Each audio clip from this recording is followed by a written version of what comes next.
कशी काय पडली ग फुट,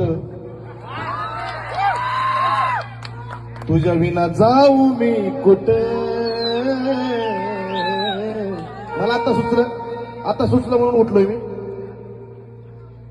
तुझ्या विना जाऊ मी कुठं, कशी काय पडली ग फुट, तूच मला मनापासून लावला जीव. अगं तूच मला मनापासून लावला जीव.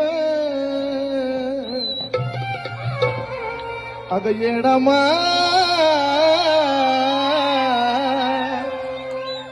तुझ्या मला घरट्यात ठेव.